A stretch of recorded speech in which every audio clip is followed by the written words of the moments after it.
guys and gals, welcome back to my show, Coffee with Lisa. So excited to have you here. Today I've got a special guest. I've got Gordon Tredgold. Now, for those of you who don't know who Gordon is, and you're a leadership, by the time you're done with this show, you'll want to connect with Gordon. So Gordon is an active contributor to the Inc. Entrepreneur and Forbes magazines, as well as well-known in the world of leadership for his FAST principles. Welcome, Gordon. Thank you for having me. My pleasure. And for those of you who have never met me before, I'm considered the continuing education catalyst and expert, helping people like Gordon and others turn education into dollars.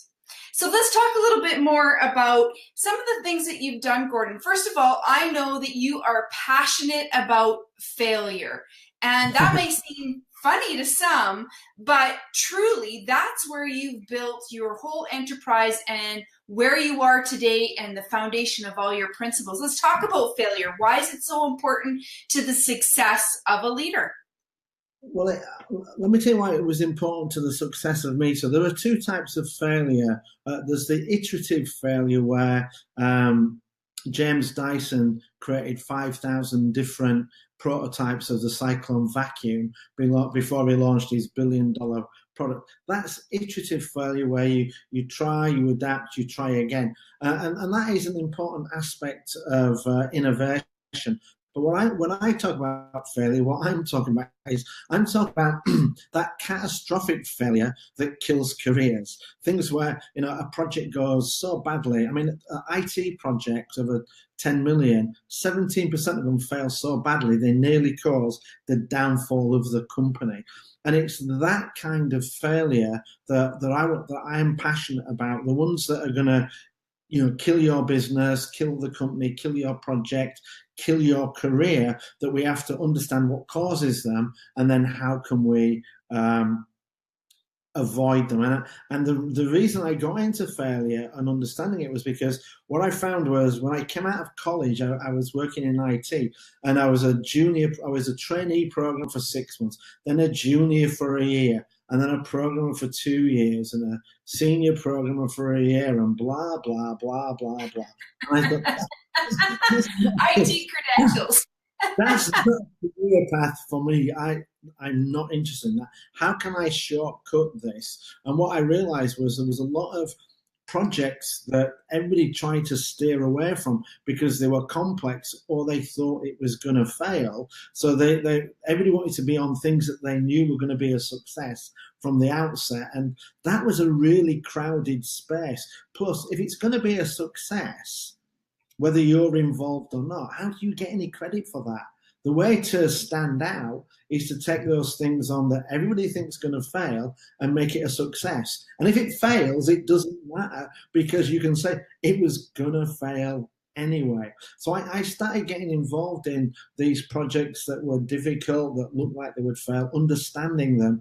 And then I became an expert in the causes of them. And then that got me to become a good reputation actually as a turnaround expert, and that got me promoted quickly. I was put on projects that nobody else wanted or things that they thought were so difficult they really needed somebody who was either one smart enough or two dumb enough to take that and as I say, it allowed me to run $100 million programs, and that is a much rarer atmosphere to be aligning yourself with. And if you can have some success, that's really going to help you, become attractive to other companies, other big projects within the business. But to do that, you've got to have confidence in your ability to avoid these failures. And that's what I spent a lot of time doing. And there are two aspects to that. There's the people aspect of it. So you've got to be a good leader of people. But it doesn't matter how nice you are, how polite you are, if you're captaining the Titanic towards the iceberg. You've got to have that ability to deliver as well as be a good people manager. And it's that combination of two that will really help you. Well, and it's really important, and we have Gabriella on the line here who's just said, failing is important. Who knew? And I always often say, the best part of education is failure. And many of the experts that we have, including yourself at XTRAcredits, have failed. They didn't get to the success where they are or to the knowledge of competencies of where they are today without actually having failure somewhere along the way. And those failures is really where collaboration and new ideas and innovative strategies come about. One of the things, when I speak on this, one of the things I always tell people is that I remember my first ever $1 million project. And the thing I remember most about it is that it should have only cost us $200,000. Well, again, sometimes the dollars that we lose in our genes is what drives us for different.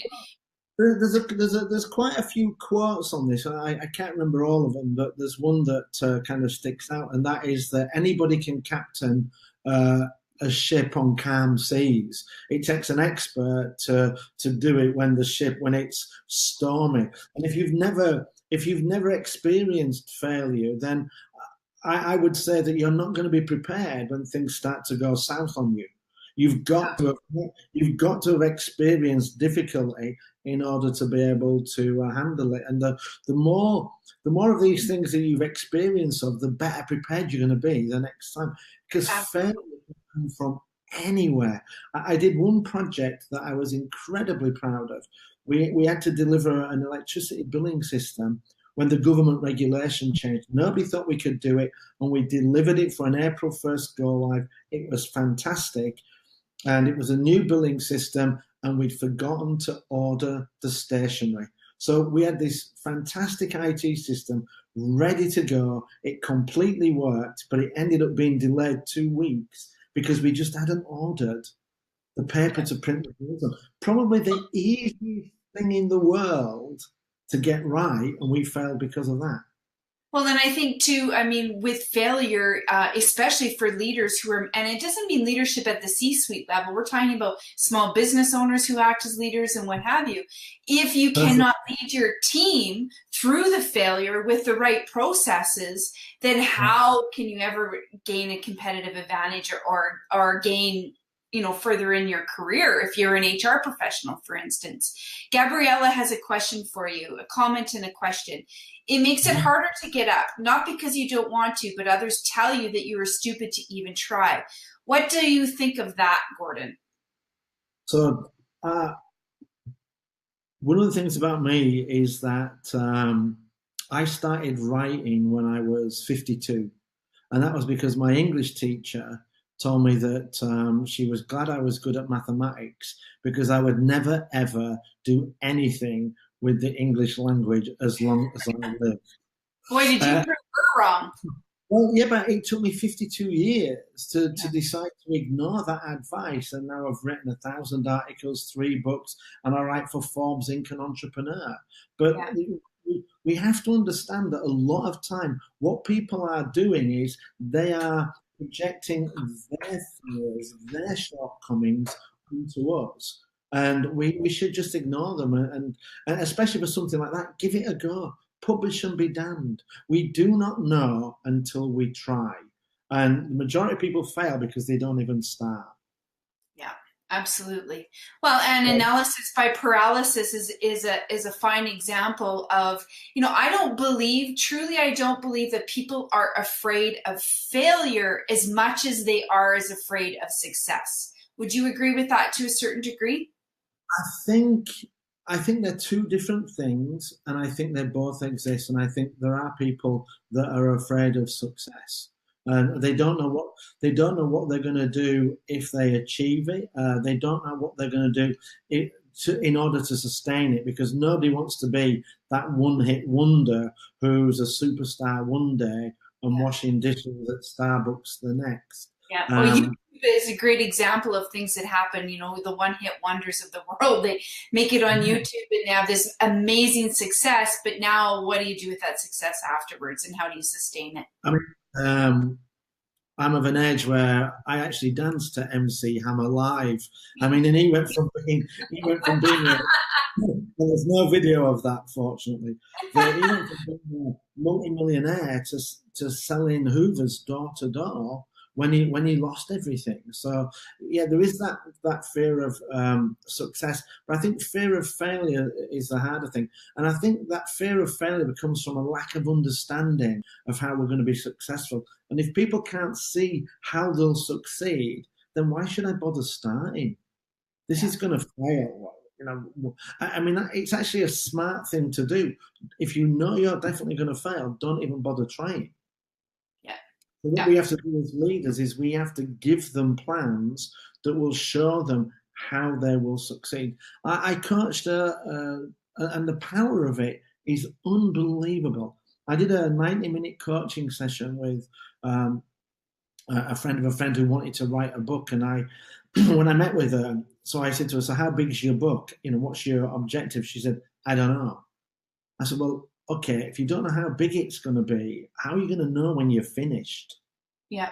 She said, I don't know. And I said, okay. And I held up a copy of my book, Fast, 25,000 words. I had my other book, Leadership, It's a Marathon, Not a Sprint. So that's 40,000 words. I said, this is Lord of the Rings, Return of 50,000 words, 70,000. What kind of book do you want to write? And she said, well, the middle one, I think 40,000 words. I was like, okay, so now we know 40,000 words. And I said to her, how long do you think it will take you to write 40,000 words? She said, I don't know. I've been writing for 2 years. I said, well, it takes me personally 30 minutes to write 500 words. So an hour a day will get me through 1,000 words, and over 40 days, I'll be finished. So if you just work Monday to Friday for 2 months, you're done. Like, really? And I said, well, 1,000 words a day for 40 days. Simple math.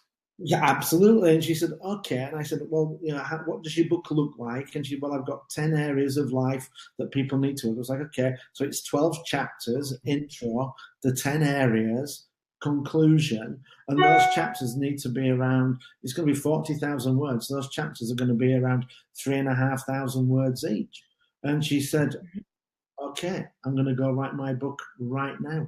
And and 40 days later, she handed a draft of a book over to a publisher. Because the other thing I told her as well, she said, I'm not sure about how to edit it. And I said, well, you're the author. Get an editor. That's not your job. That's not your job.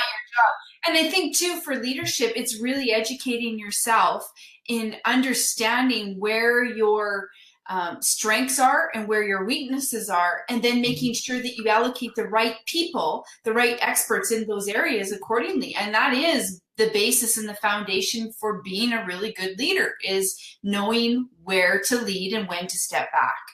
The challenge that we face a lot of time, and I'm going to be sexist now, I think, because it's based on my experience, but I think a lot of men struggle with this, and that is there are a couple of styles of leadership which I can't remember if it was a book or an article, but it was about Star Trek leadership, and we all start off as Captain Kirk, where we're man whole team, and we're the leader of that team, and we're the hero. And we're the one that goes and fights the alien on the planet. We're the one that fixes the problem.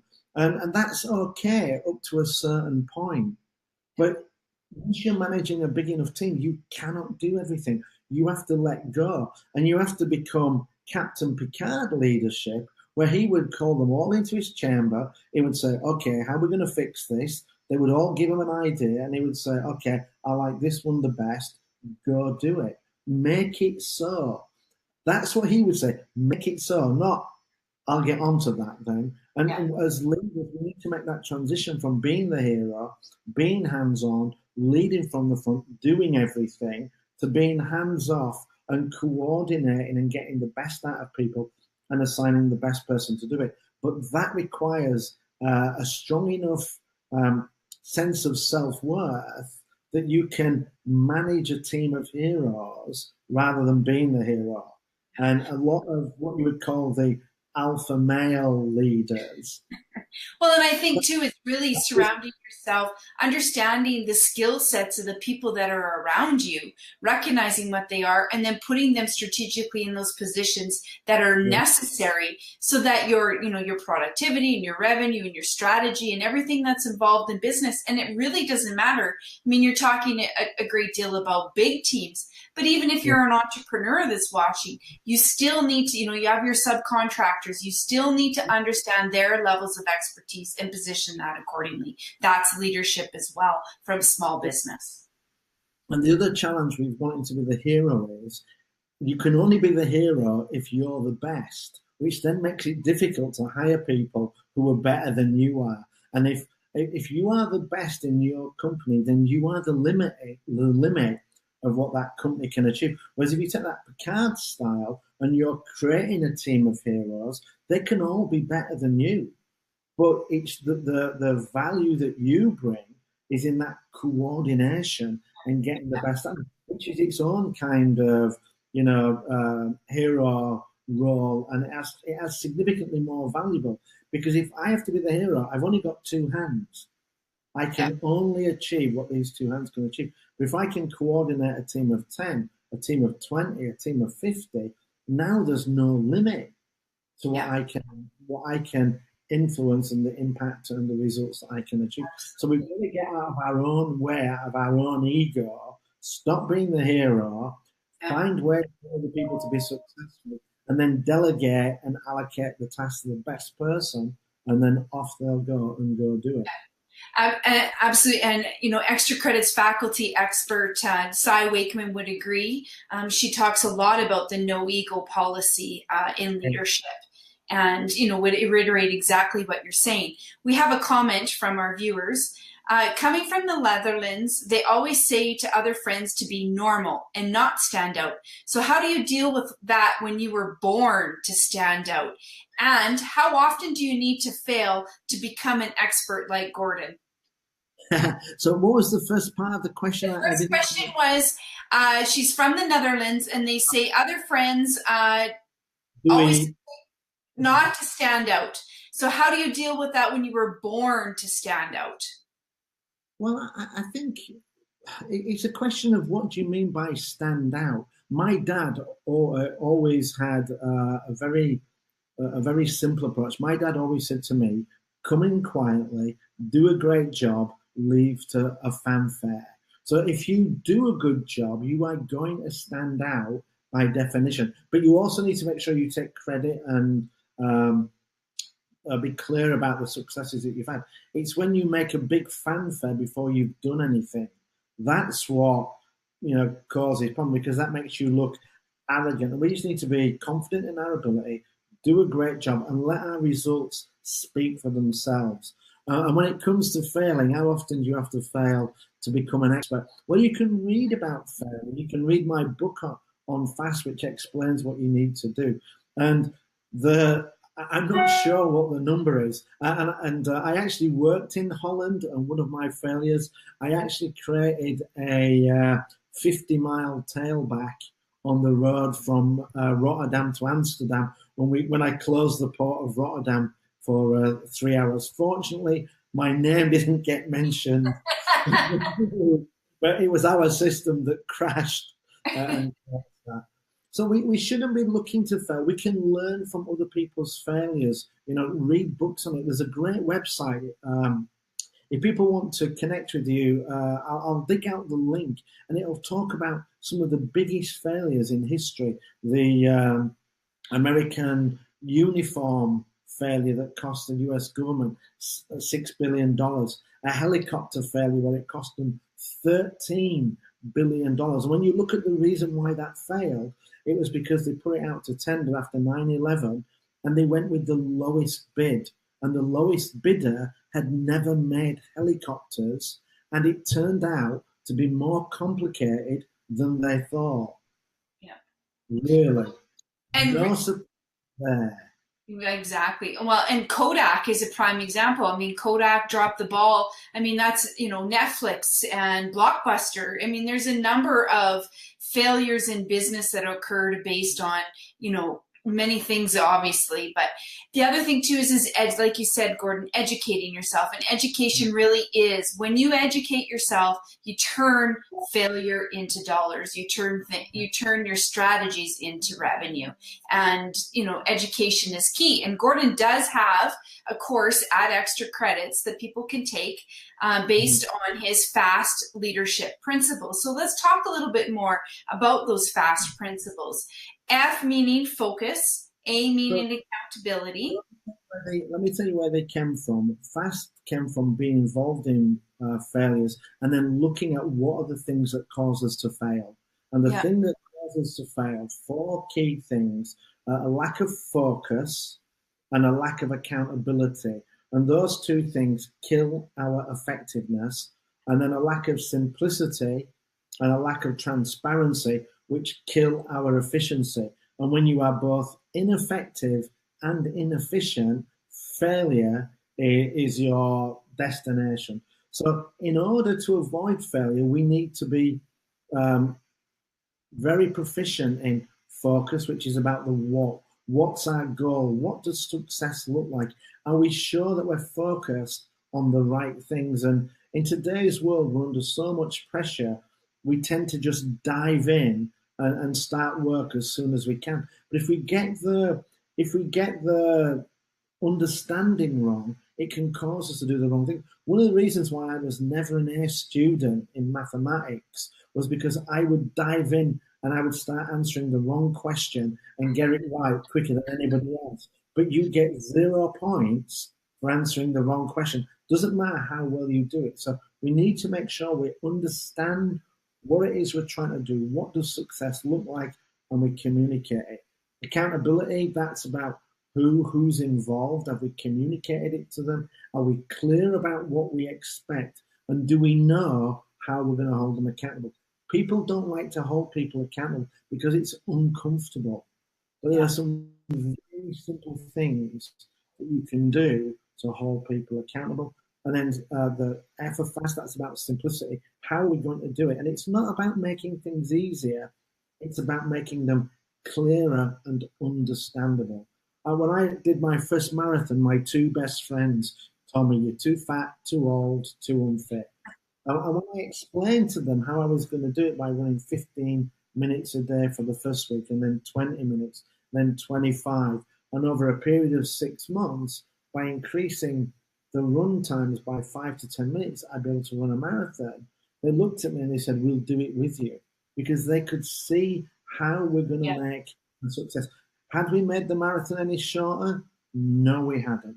But we had a simplicity of understanding. We could see how we would be successful. People aren't afraid of hard work, providing they know it's going to lead to results. And then the last part is about transparency. Are we clear about what's involved? Gartner says that projects end up costing 3 times the original estimate, and that's because they're like icebergs. We can see the third above the water and we dive in, but it's the 2/3 below that kill us. And we need to understand what's involved and then track and trace our performance. If you want to generate 120,000 in revenue, that means 10K every month. That means 500 every day. Did you achieve 500 a day? If you did, good job, well done. If not, how are we going to get back on track tomorrow? It's about having that visibility and honesty of performance. And that's what FAST is. It's simple, powerful, and very effective. And you've used, and truly, I mean, throughout your career, I mean, you have a very impressive track record working with companies of all different sizes, millions and millions and millions of dollars to, now you have your own brand and your own business, and you're growing that to millions and millions of dollars as well, using FAST leadership principles. Yeah. But I think it's really important that people understand that, it doesn't matter to what size you really are and what profession you're in. You can be a career professional and apply those principles for the organization that you work with, because I know you work with a lot of HR professionals. And how does FAST apply to that?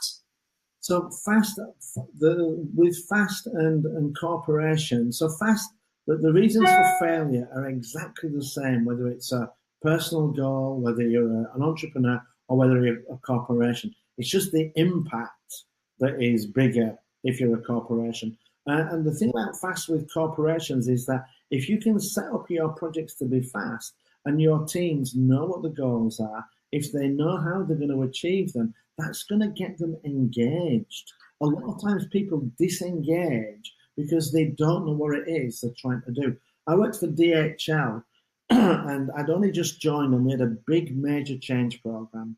And I was new to the company. I had no clue what this was about. I asked a senior vice president, I said, could you just explain this to me so I can understand it? And he said, no, I couldn't. I'm not sure myself. And anyway, don't worry. There'll be another change along in 18 months. Understand that. So it's the lack of understanding which causes people to be disengaged. So for companies, if you can be fast, it will get your teams engaged. It will actually get them motivated and inspired. And once they become motivated and inspired, it becomes a self-fulfilling prophecy. They achieve that goal, you give them recognition, and then they'll come back to you. It's like throwing a stick for a dog. They'll run after it, they'll bring it back, throw it further, and you just keep doing that until you hit a situation where you have a culture of success and a culture of engagement and continuous improvement. And this is where businesses want to be. Gordon, walk us through a scenario that you occurred in your corporate life where you engaged your team effectively with a strategy that makes sense to anybody at any level. So just repeat that last bit. Can you talk about a scenario and experience that you had with a team, like a hurdle in the business where you actually engaged some of your FAST principles and share the experience of what happened? So that result. The thing about FAST and the thing about simplicity, the bigger the team, the simpler you need to keep things, because as it goes down the levels, I don't know what you call it in Canada, but in England, we have a game called Chinese Whispers, where one person says, hello, how are you? And by the time the 10th person repeats it, it's, my name is Bill, I'm a policeman.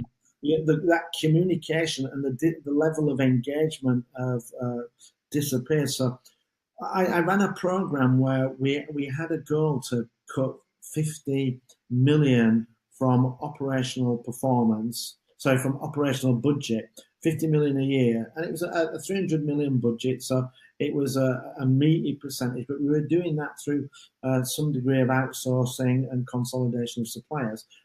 And we also had a goal. The goal was to improve operational performance, so cost down,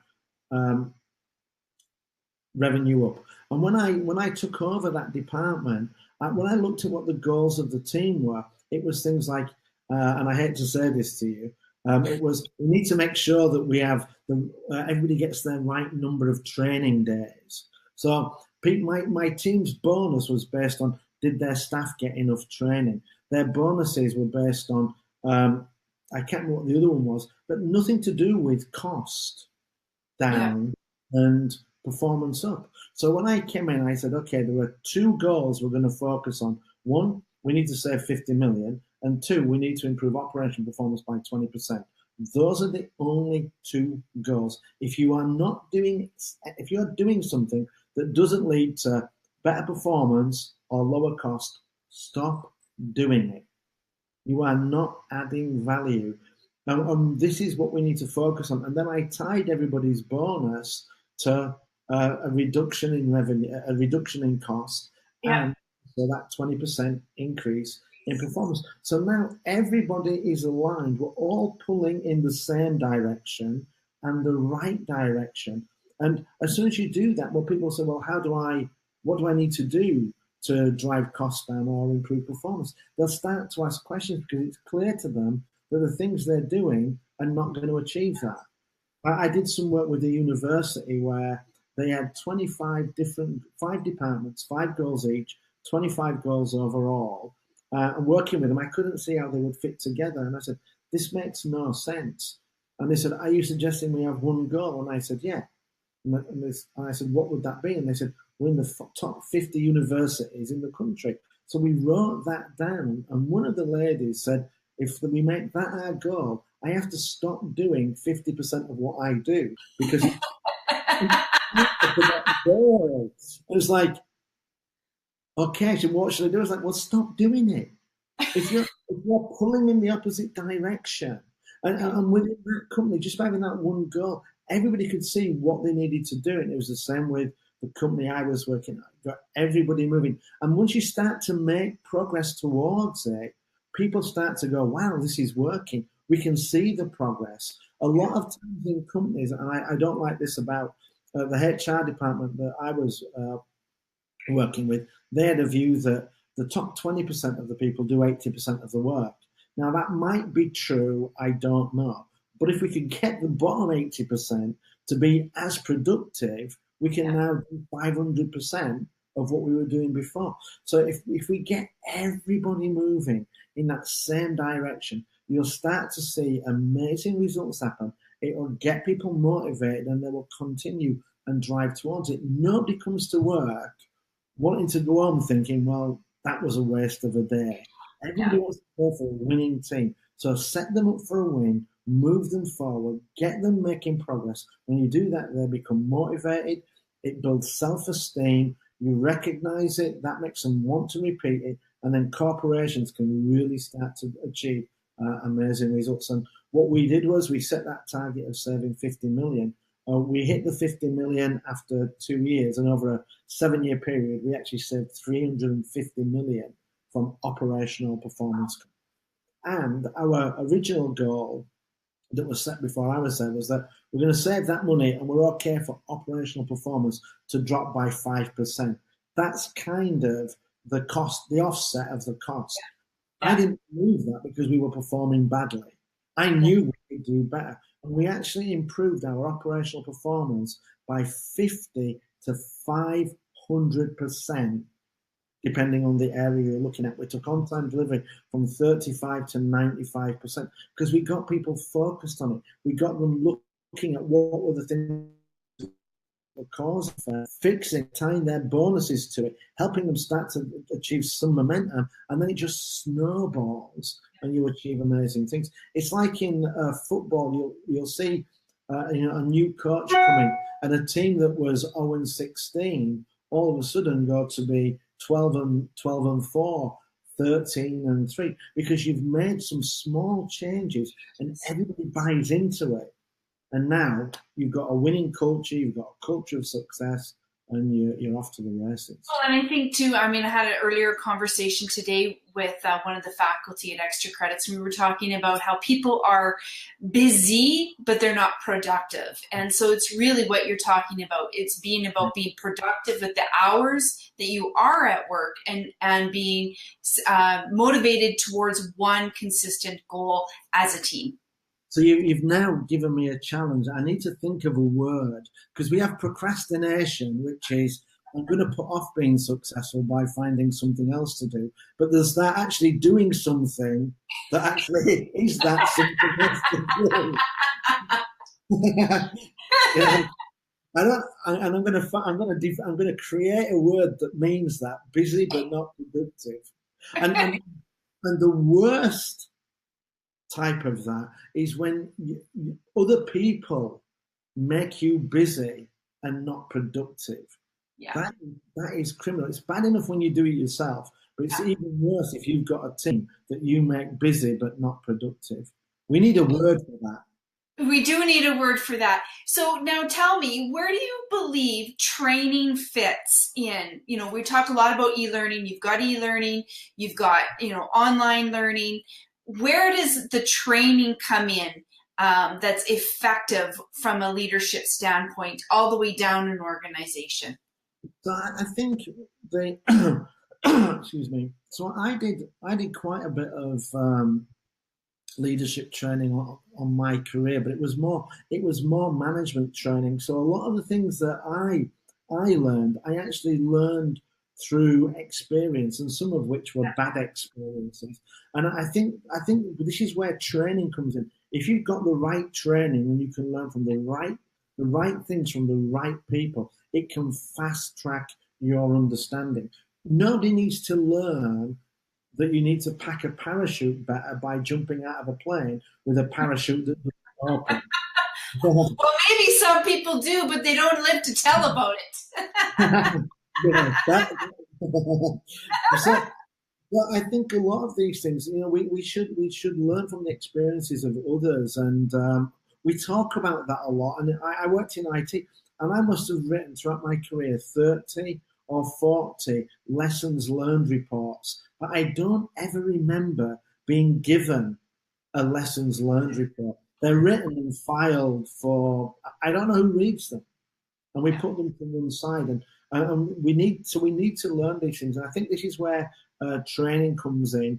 And ideally, what we want a mix of training and then coaching that supports that training.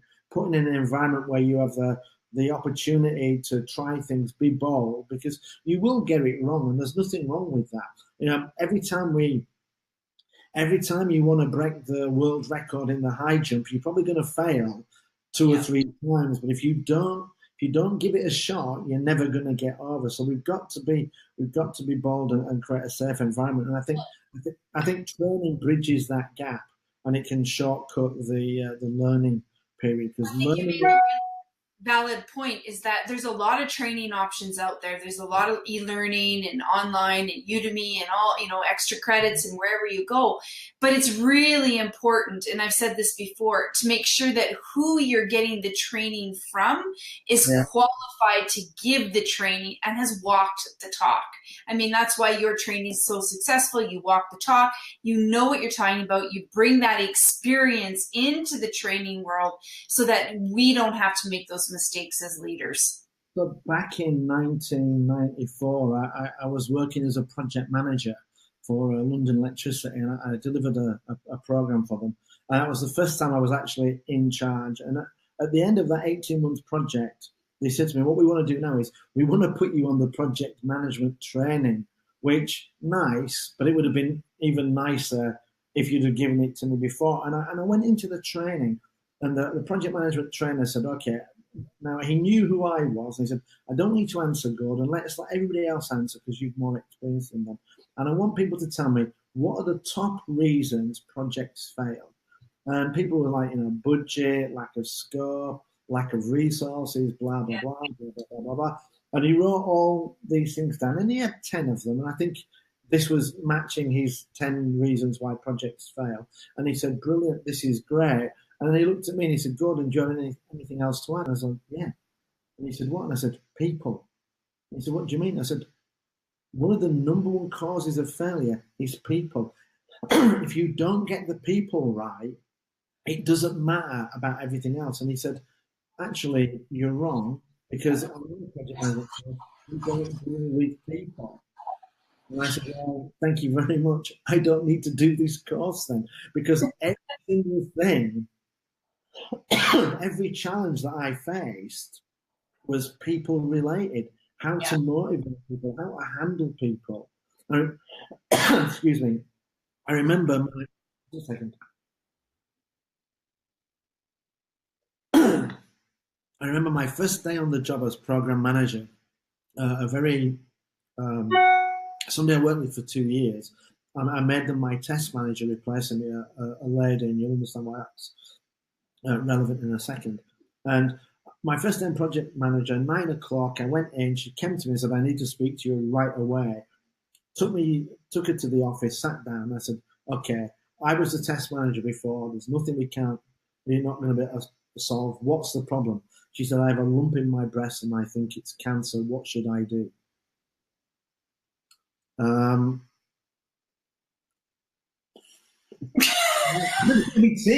an IT guy. That was the first problem I had to deal with. Yeah. And it was people related, and project management courses don't teach you about that. And it doesn't matter how good the plan is. It doesn't matter how good your risk log is. If you don't know how to manage and lead people, you're going to fail. And this is why it's important to get the training by the right people. Somebody who follows the book and doesn't understand the impact that people have has no right teaching a course on project management. Very sorry to say that, but I stand by that. Those are the things that have caused me and multiple projects to fail, and these are things we need to master. Well, and that's the premises behind everything that I do and we do at XTRAcredits. It's all about the right education. And education should turn into dollars and hands down. So it is really investing in yourself first and foremost with the right education and trusting the education to help you with the problem or the solution that you're trying to find. There's a lot of people teaching people to swim that have never been in water. Yeah.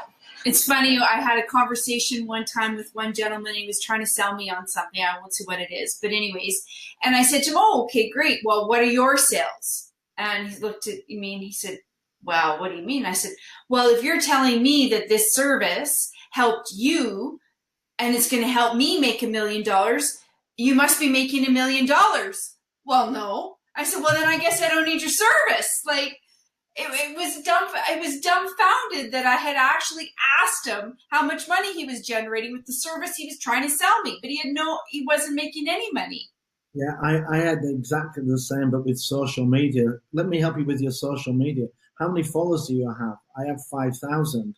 I have 500,000. I think I need to be helping you because you've clearly got no clue. And it's that kind of that, but you see a lot of that. At the moment, I'm getting it all the time. Every time I go onto YouTube, there's one particular person who his videos for "I will make you a consultant" and him telling me how much money he earned by the age of 26 coaching people. I mean, yeah, brilliant. Thanks. No, I don't know what you're going to teach me at all. And especially in things like leadership. I don't dispute that there are child prodigies. I mean, Alexander died at the age of 28, and he created a huge empire. So clearly knew something about leadership. But when it comes to working in corporations, leading large teams, you don't get put in charge of a team of 1,000 people at the age of 23.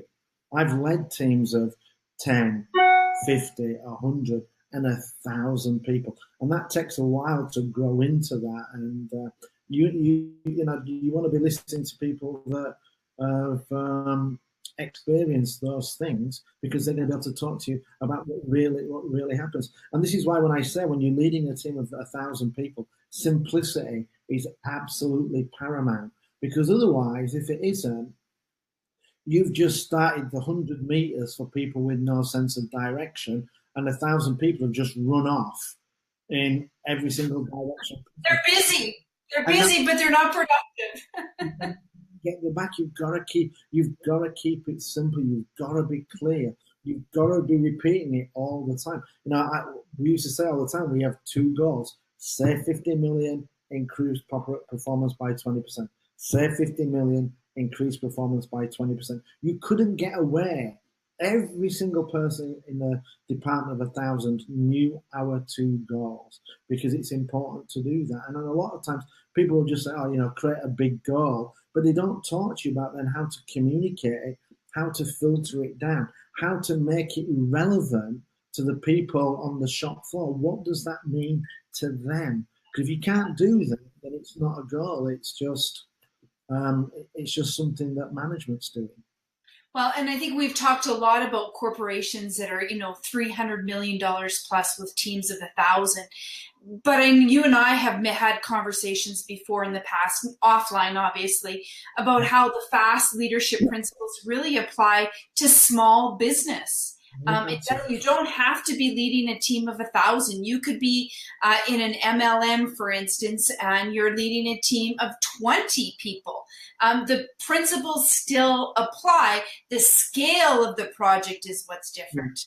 And actually, it can be very difficult leading as an entrepreneur, because quite often, as you say, you're leading suppliers. And you've got to hold them accountable. You've got to motivate them. You've got to get people who are running another business to buy into your business and want to deal with you. And it can actually be more important for them, because within a corporation, you have power of hire and fire. So people will follow you to some extent anyway. But when you're an entrepreneur and you're dealing with some of your suppliers, they have choice. They can go anywhere. And I've used the same principles, working with companies like IBM, Accenture, AT&T, and getting them engaged and holding them accountable, because your team is not just the people that report to you in a HR perspective. Your team is everybody that you need in order to be successful. Yeah, absolutely. That can be an outside supplier. It can be, people all over, and we need to be able to lead them as well. Well, and I think too, part of our success as effective leaders and good leaders is also celebrating the internal communication of the wins that occur. And what I mean by that is, talking about, the initiatives that are taking, that are happening internally amongst the team, not necessarily the wins of the revenue that's occurred, but the small wins. And you often say, aim high, start small, celebrate, rinse, repeat. And I love that, because that can be something that can be engaged from an internal perspective, and grows astronomically from there.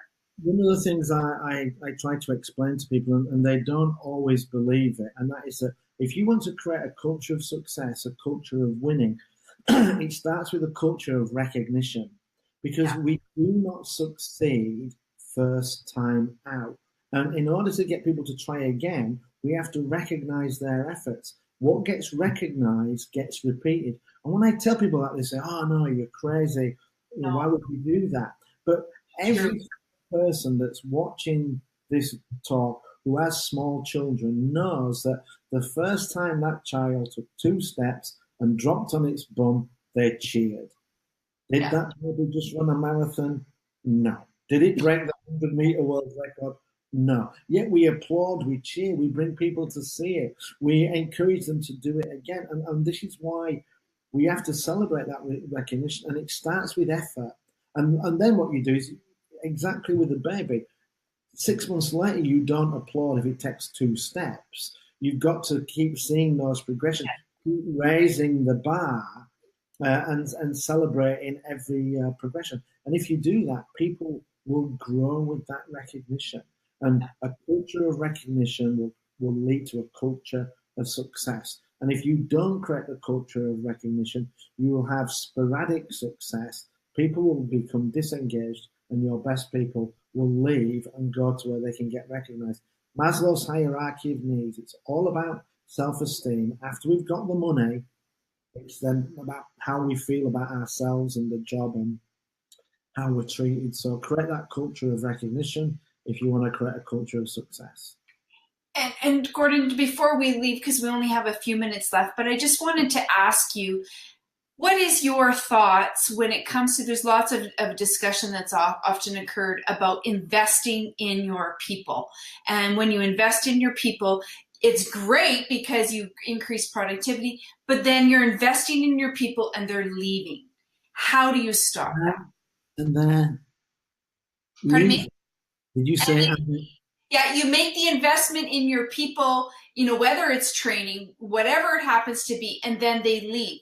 Don't you believe, I have a belief behind that. I believe that it's because you haven't created a culture that wants them to stay. So I agree with you, and I have a slightly different perspective of that. And when I worked with Henkel, I ran a leadership improvement program, and I brought in some external consultants to work with me. And I remember we were on a 3-year leadership program. We wanted to roll out what was our leadership model, so that everybody understood what good leadership was like. We had a clear picture. We all understood it. We could hold each other accountable. And when I gave that talk, I said, this is a 3-year journey, and I'm going to do this. I'm going to start every 3 years. And in my heart, what I hope is in 3 years' time, none of you people are here. I hope that you've all been headhunted to go and lead elsewhere, because that will show that the things that we've done are the right things, that we've created good leaders. So for me, when I think about what I do, it's about stewardship. It's about making sure that when I leave, the things are better. And if people become better, then why shouldn't they move on to better jobs? Why shouldn't they have the opportunity to get promoted? I should be encouraging that, because if I do that, I'm going to attract the best talent. I'm going to have a continuous pipeline of good people who are going to come in and know that after their time with me, they're going to be better. And some people will stay, and that's okay. Some people will figure that this is the level I want to be at. But others, why should we hold them back? If we don't have a position that we can move them into, then we're not being fair on them. And people will see that, they will recognize it. And I had people that left and came back. Half of my senior leadership team got promoted into positions that were the same level of myself in other departments. And I actually saw that as a success. People used to say to me, how are you going to replace them? I've created a pipeline. We have talent development. And it's part of life, it's kind of a catch and release program. And if you want great perspective though that you take on that, because it really makes sense in how you've articulated that.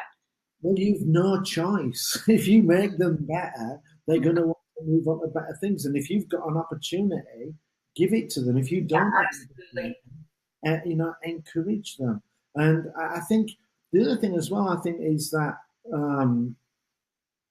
it's a quote from Star Wars: the more we tighten our grip, the more they slip through our fingers. So if we try and keep hold of them, we'll lose them anyway. So open the cage door. Let them feel free to come in, learn, progress, move on, stay, whatever it is they want to do. And that way, what you'll find is that if you hold on to them, when they leave, they'll hate you. If you're open, there's going to be a sense of loyalty. There will always be loyalty, or in the main, always be loyalty. And if they move to another department, they'll spread good news about you. If they go to other companies, they'll recommend your company to the employees there if they're not happy. So, build that loyalty, build that brand. I mean, look at, I'll give you a really good example of this. How many companies ended up taking on executives from GE? GE were noted for the best leadership training in the 90s. And many of their senior vice presidents went on to be CEOs at other companies and board companies. And that was like the GE brand.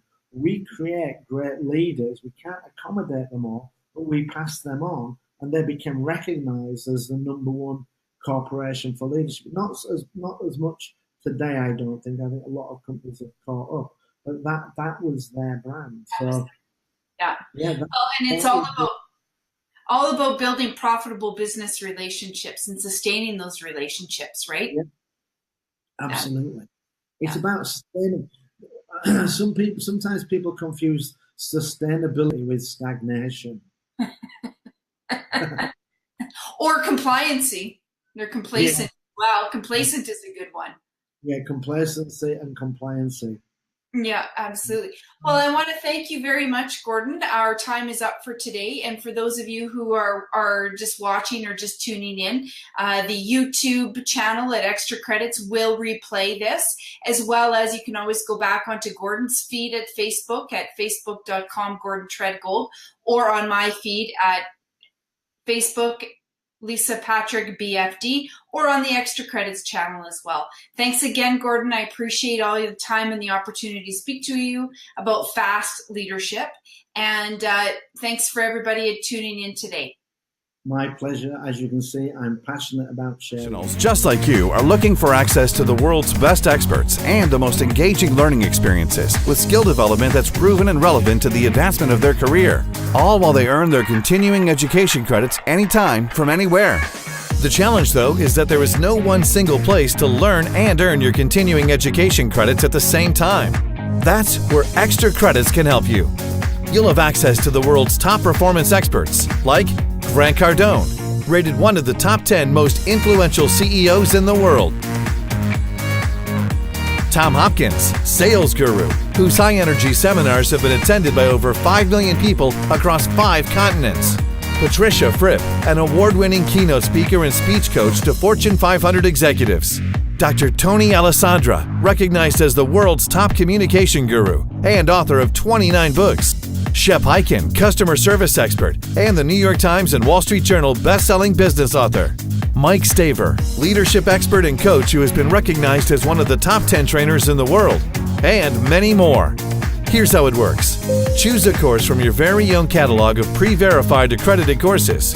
Master the skills necessary for you to advance your career and boost your income, and automatically receive your certificate of completion, specific to your designation or certification. XTRAcredits makes your professional development and earning your continuing education credits that easy. No more searching, no more uncertainty, and no more unnecessary travel. You'll have access to the world's best experts, the most engaging and interesting content, and we guarantee your recertification credits. Start here at XTRAcreditsVT.com.